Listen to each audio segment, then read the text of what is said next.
Est un excellent exemple. C'est pour ça donc que je suis venu ici pour faire en sorte d'avoir une expérience et de lancer, notamment avec un organisme qui s'appelle le Commissariat général à l'égalité des territoires à Paris, de lancer de nouvelles initiatives pour faire en sorte, encore une fois, que l'accès au droit soit égal pour tous. Et je remercie beaucoup Pierre de nous accueillir ici dans sa mairie. Écoutez, nous sommes heureux de vous accueillir et vous dire que notre maison de service au public maintenant est ouverte depuis septembre 2008 et connaît un fort succès. Et évidemment, les objectifs sont de rendre accessibles les différents services publics de l'État, notamment Pôle emploi par exemple, la CAF et puis des organismes comme EDF. À la lumière de ce que vous avez vu ce matin, est-ce que Fournel est sur la bonne voie, un bon exemple pour l'égalité et l'accession? C'est-à-dire que je ne sais pas si à Fournel l'égalité règne. Il faudrait que j'y reste plus longtemps. Mais je sais seulement que ici, cette base que j'ai visitée, dont j'ai vu les services, c'est une des réponses, et une réponse efficace à cette question. Tous les habitants de la France, où qu'ils soient, doivent pouvoir bénéficier de manière égale des services publics, des prestations diverses qui sont à la disposition, qui doivent être à la disposition de tous. Et une base comme celle-ci utilise, comme je le disais tout à l'heure, les nouvelles technologies, mais elle représente aussi, j'ai ce sentiment, une sorte de recours, c'est-à-dire que les personnes, et notamment par exemple les personnes âgées, qui sont plus fragiles, plus vulnérables, savent que dans un endroit comme celui-ci, comme dans 7 autres dans le département de la Lozère,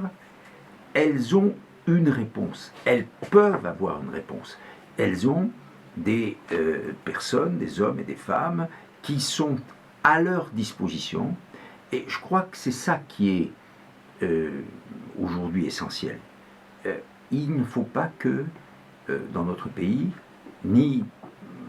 dans les banlieues qui sont en situation difficile et qu'on décrit souvent comme enclavées, ghettoisées,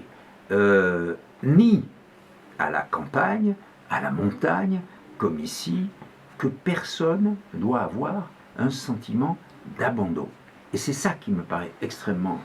important, parce que en plus, ça a des conséquences politiques. Il est évident que si vous vous sentez abandonné des pouvoirs publics, du gouvernement, des collectivités territoriales, vous aurez tendance vous-même à vous désintéresser de la politique, à vous abstenir, à considérer que vous n'appartenez plus en quelque sorte à la communauté des citoyens, puisque on ne vous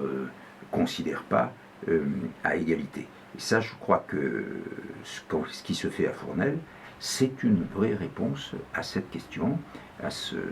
c'est lutter contre un sentiment d'abandon. Et vous savez très bien qu'aujourd'hui, notamment avec l'évolution de l'agriculture, de l'élevage, on le voit bien aujourd'hui avec les grandes manifestations, le malaise qui frappe le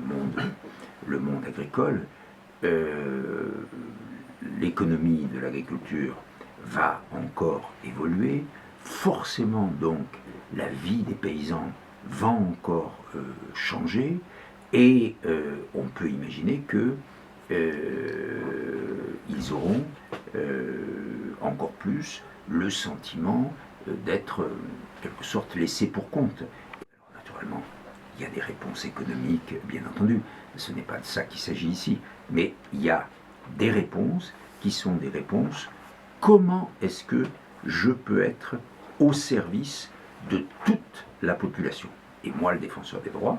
pour l'accès aux droits, je dois aussi répondre à cette question. Et Fournel me paraît une bonne réponse. Dans un déplacement comme j'en fais même à peu près régulièrement, une fois par mois, mais celui-ci a un thème particulier, je dirais, c'est que dans le département de la Lozère, je suis venu m'intéresser spécialement à une question qui, malgré les apparences, concerne tout à fait directement le défenseur des droits, c'est l'égalité au profit des habitants qui habitent dans notre pays, qui travaillent dans le pays, dans les zones rurales. C'est-à-dire cette idée qu'il existe en France, c'est bien connu, des inégalités de traitement entre les personnes qui vivent en France suivant l'endroit où ils habitent, où ils travaillent. Et on parle très souvent, bien entendu, des problèmes des banlieues, on parle très souvent des difficultés qui existent dans la périphérie des grandes agglomérations, et on oublie que la France, c'est d'abord très largement la campagne. Nous sommes un grand pays, nous avons une grande surface. Maintenant, bien entendu, 85% de notre population est urbanisée, mais il est très important pour une institution comme le Défenseur des droits de se préoccuper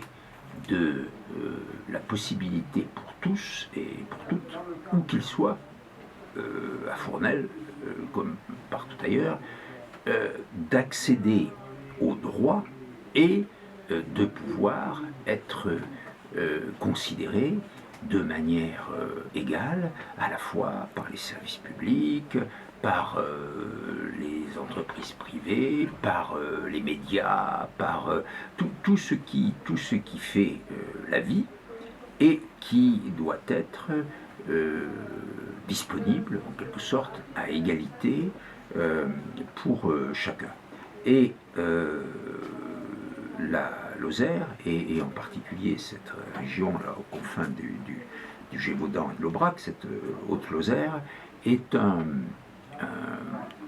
des endroits où ont été développées beaucoup d'initiatives. Et ici, par exemple, dans ce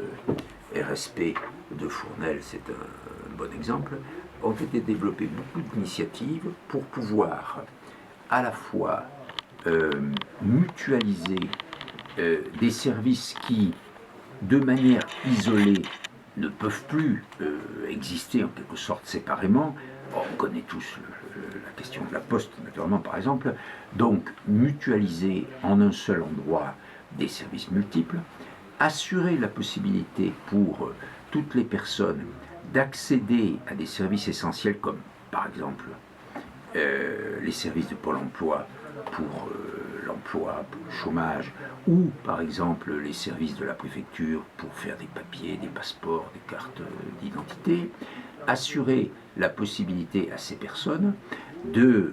d'avoir les renseignements, les documents, de faire les formalités,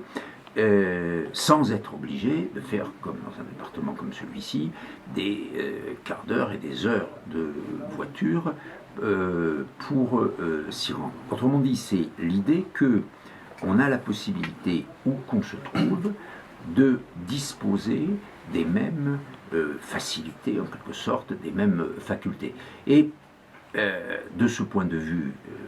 ici c'est un exemple, puisqu'on utilise beaucoup ces nouvelles technologies. Les nouvelles technologies, c'est-à-dire en fait la dématérialisation et la transmission à distance, sont des éléments très positifs parce qu'ils facilitent cela, mais en même temps, et ça c'est une des préoccupations du Défenseur des droits, comme vous le savez, ces nouvelles technologies, tout le monde ne les pratique pas de la même façon. Et il y a des personnes d'abord qui ne disposent pas de matériel, qui n'en ont pas les moyens, il y a des personnes qui n'ont pas l'instruction nécessaire, il y a des personnes qui, notamment du fait de leur âge, n'ont pas pris l'habitude d'utiliser ces techniques et qui, naturellement, ne vont pas s'y mettre à leur âge avancé, encore qu'il y a beaucoup de personnes âgées qui sont très utilisatrices de l'ordinateur et de l'Internet. Et donc, un des éléments très importants pour nous, et que l'on fait ici, par exemple dans cette maison des services publics de Fournel, c'est l'accompagnement des personnes, la médiation, ce qu'on appelle la médiation numérique, c'est-à-dire la possibilité pour chacun de se voir aider, par exemple, pour faire ce que je disais tout à l'heure, une demande de passeport ou de carte d'identité en ligne. Et notre préoccupation à nous, naturellement, c'est que dans notre travail de défenseur des droits, le travail de nos délégués, on a en Lozère 2 délégués qui font des permanences à Mende, mais qui sont aussi susceptibles de travailler aussi bien à distance, et c'est pour ça que la visioconférence, par exemple, qui est utilisée ici, tous les systèmes qui sont favorisés par la télétransmission doivent être aussi utilisés par le défenseur des droits et ses délégués dans le département. Et c'est tout ça que je suis venu voir, parce que ici, vous n'êtes pas seulement dans un discours politique, en quelque sorte, que peuvent faire les gouvernements sur le thème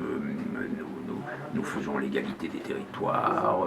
nous prenons en compte les besoins de chacun, etc. Mais vous avez des réalisations, en quelque sorte, des choses qui sont concrètes, et c'est ça que j'ai voulu voir, étant entendu que le défenseur des droits n'en est qu'au début, disons, de ce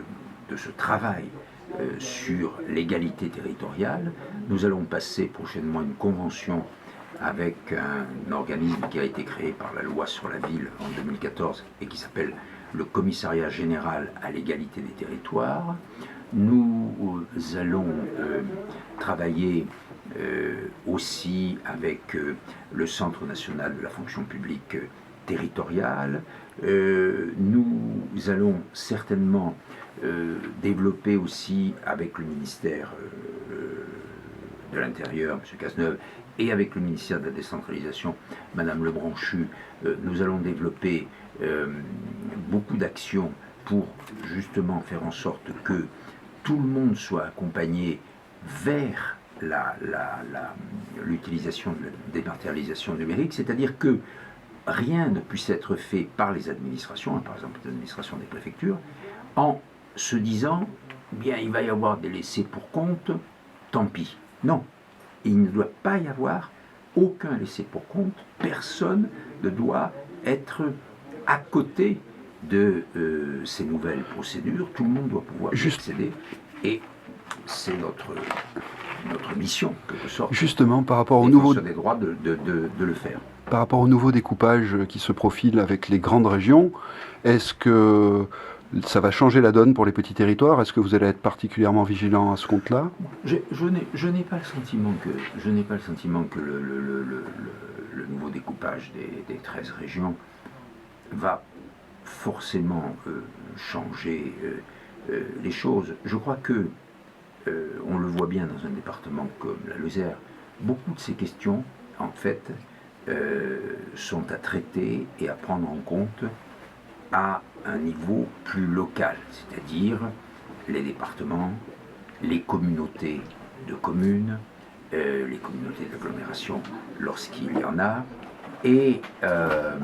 on peut, par exemple, ici, il y a une maison départementale de l'emploi et des questions sociales,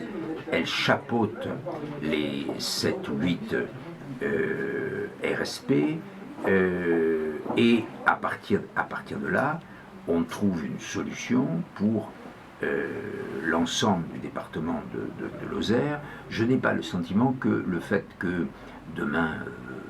ici par exemple, vous ayez une grande région Midi-Pyrénées et Languedoc-Roussillon, dont on ne sait pas encore comment d'ailleurs elle va s'appeler, c'est pour ça que je l'appelle comme ça, Midi-Pyrénées, Languedoc-Roussillon, ou Languedoc-Roussillon, Midi-Pyrénées, je n'ai pas le sentiment que ça change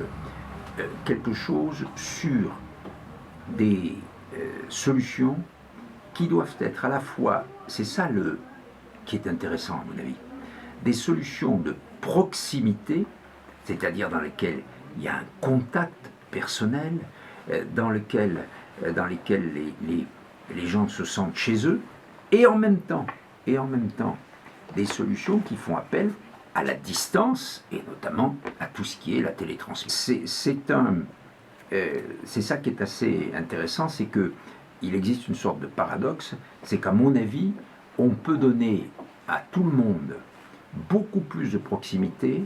alors qu'on travaille avec des instruments qui sont par définition les instruments de la distance. Tout à l'heure, on faisait une vidéoconférence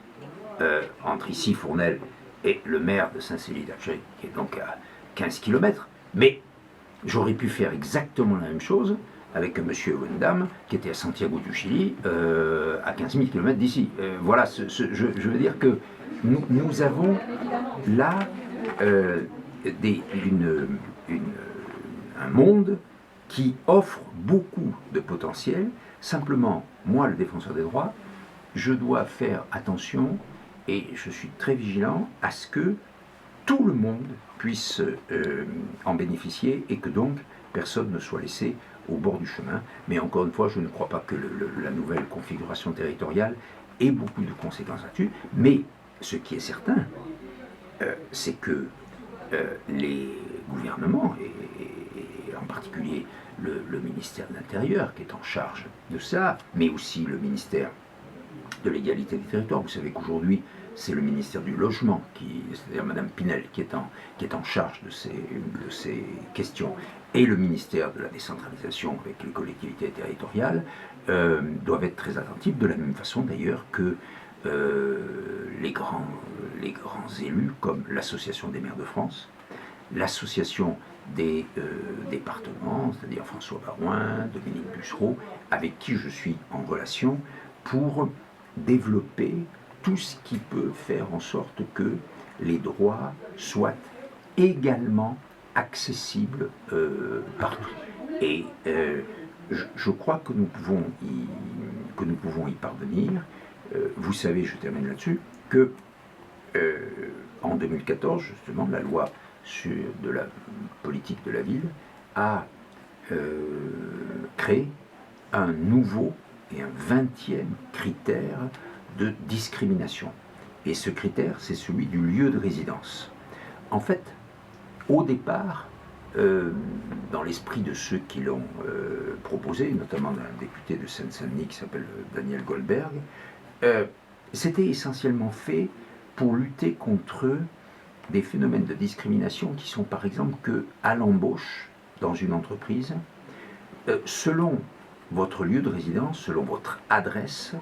vous pouvez être plus ou moins bien traité. Et c'était le point de départ de cette proposition. Mais en réalité, aujourd'hui, on s'aperçoit que les questions que nous, le défenseur des droits, nous avons le plus à traiter, c'est l'inégalité de répartition, l'inégalité de fonctionnement des services publics. C'est-à-dire qu'en réalité, on est passé d'un critère qui était fait pour faire face en quelque sorte à des situations individuelles, plutôt à des situations collectives. C'est-à-dire que tel ou tel endroit, que ce soit une ville dans une grande agglomération, que ce soit un territoire rural, est mal desservi du point de vue scolaire, ou au contraire, où il est mal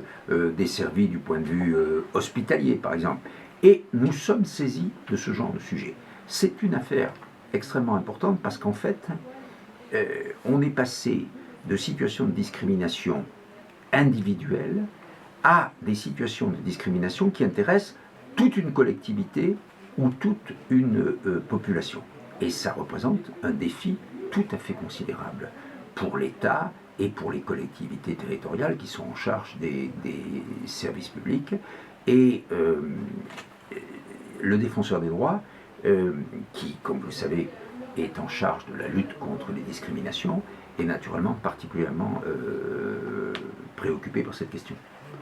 Depuis que vous avez pris la succession de Dominique Baudis, Oui. la fonction, le défenseur des droits a beaucoup évolué,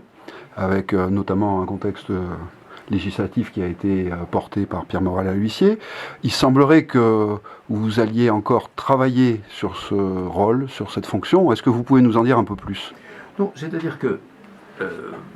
Dominique Baudis, dans les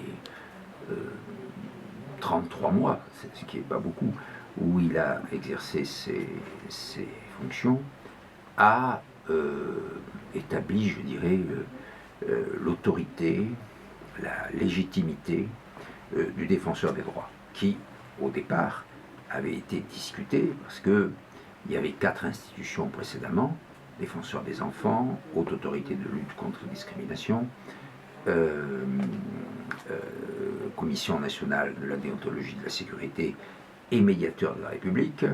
et beaucoup de gens craignaient que la réunification en une seule institution ne soit susceptible de diminuer en quelque sorte l'activité de chacune de ces missions. En fait, c'est le contraire qui s'est produit, et on constate, quand on regarde par exemple notre rapport pour 2014, que dans tous les domaines, il y a eu une forte augmentation des réclamations, des saisines, et donc de l'activité du défenseur des droits. Mais il était néanmoins indispensable que, lorsqu'il a été mis en place, c'est-à-dire en juin 2011, le défenseur des droits fasse la démonstration de son efficacité, de sa légitimité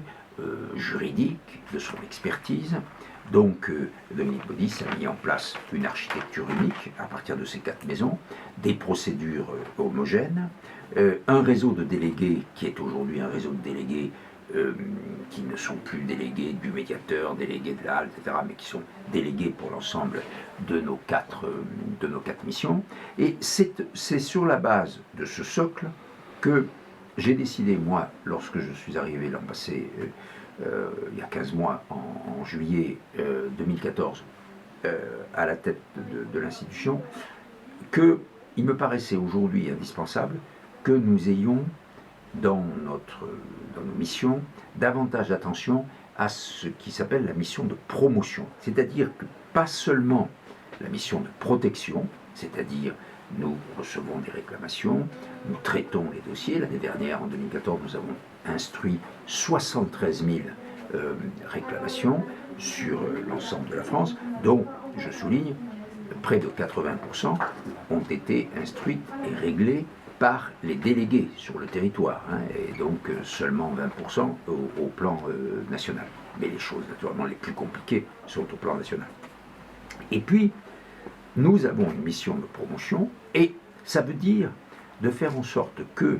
par tous les moyens, par la communication,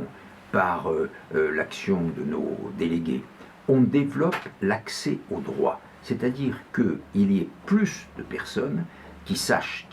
qu'elles ont des droits, qu'elles peuvent, à travers le délégué, faire valoir ces droits, et aussi promouvoir l'égalité, par exemple, en faisant en sorte de proposer des réformes législatives qui assurent une meilleure égalité, par exemple, entre les femmes et les hommes, qui luttent contre la discrimination à l'encontre des personnes handicapées ou des personnes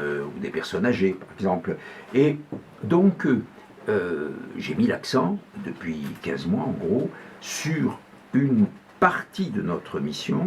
la promotion de l'égalité, qui n'avait pas été mise en avant par Dominique Baudis parce qu'il s'était préoccupé, encore une fois, d'asseoir l'institution sur la base de la loi organique dont, effectivement, Pierre Morel-A-L'Huissier a été le rapporteur en 2010 et 2011. C'est une loi organique qui est du 29 mars 2011 et qui avait fait à l'époque l'objet de beaucoup de débats. Aujourd'hui, je crois que le défenseur peut apparaître de plus en plus comme susceptible de répondre à une partie de cette demande sociale multiple qui nous est adressée par nos concitoyens. Vous savez très bien que beaucoup de gens souffrent de la crise, que beaucoup de questions sociales se posent, que beaucoup de nos concitoyens ont le sentiment d'être traités de manière injuste ou inégale. Bien entendu, toutes les politiques publiques sont faites pour répondre à ces questions, mais le défenseur des droits est une des institutions qui peut faire en sorte, c'est mon objectif, que tous ceux qui vivent en France aient le sentiment que la République, en quelque sorte, ne les oublie pas, et que, à travers l'effectivité de leurs droits, ils sont écoutés et ils sont pris en considération par la République. Le défenseur des droits existe dans toutes les grandes démocraties, sous diverses formes. Est-ce que le modèle français fait partie des très bons ? Il y a dans beaucoup de pays, sur tous les continents, ce qu'on appelle des médiateurs, des ombudsman, puisque le modèle de départ de tout ça, c'était l'ombudsman, qui est plutôt une institution scandinave au départ. Et puis, il y a des avocats du peuple, il y a des protecteurs du citoyen, des formules extrêmement différentes. Il y a assez peu d'institutions qui, comme le défenseur des droits en France, regroupent l'ensemble, je dirais, puisque en France, à l'exception du contrôle des lieux de privation de liberté, c'est-à-dire des prisons, qui est assuré par une institution différente qui s'appelle le contrôle général des lieux de privation de liberté, qui est aujourd'hui Adeline Hazan, nous avons en gros l'ensemble des questions qui touchent l'application et la mise en œuvre effective des droits fondamentaux, des droits de l'homme. Défense des enfants, Convention internationale des droits des enfants du 20 novembre 1989. Le 20 novembre prochain, comme chaque année, nous allons faire un rapport sur l'état du droit des enfants en France. Et cette année, nous traiterons particulièrement la situation des enfants handicapés et de leur prise en charge par les services de protection de l'enfance dans les départements. Deuxièmement, la déontologie de la sécurité, c'est-à-dire les rapports entre les forces de sécurité et les citoyens, le comportement professionnel des gendarmes, des policiers, des gardiens de prison. Troisièmement, la médiation avec les services publics, c'est-à-dire tout ce qui ne va pas, ma caisse de retraite ne me verse pas ma pension, ou me verse seulement une partie, ça c'est 40%, plus de 40%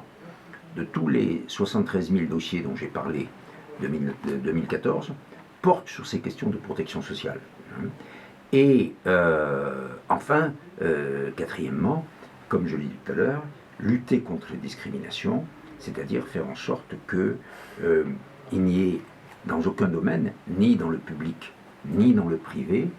de traitement inégal parce que vous avez telle origine, parce que vous avez telle religion, parce que vous avez telle orientation sexuelle, parce que vous avez tel sexe, parce que vous êtes âgé, parce que vous êtes handicapé, parce que vous habitez à tel endroit, parce que, etc. etc. Et c'est les 20 critères de discrimination, et c'est une activité qui est extrêmement importante, dont je pense qu'elle doit encore se développer beaucoup dans les années qui viennent. Nous lançons d'ailleurs la semaine prochaine une plateforme pour l'égalité contre le racisme étant cette manière de considérer les autres comme différents et inférieurs, et donc à partir de là, de les maltraiter, de les discriminer, de les rejeter ou de les exclure. Et nous allons mettre en place le 15 septembre un site internet de service qui s'appellera Égalité contre racisme. Je crois donc, pour répondre à votre question, que nous avons une mission, des missions très complètes. Il y a des pays comme par exemple en Espagne où l'institution est un peu semblable, au Québec par exemple aussi, en Pologne, le médiateur en Pologne a aussi une mission très ample. Mais il y a beaucoup de pays où les différentes missions sont séparées entre différentes institutions. Mais je dirais que de manière générale, tous les pays souhaitent que les droits puissent être mis en œuvre non seulement par la justice, naturellement, ce qui est son travail, mais de manière non contentieuse, pré-contentieuse, par des institutions du type de la nôtre, qui permettent à tous, de manière gratuite, de manière totalement ouverte, d'avoir une réalisation des droits qui leur sont d'une manière ou d'une autre contestés.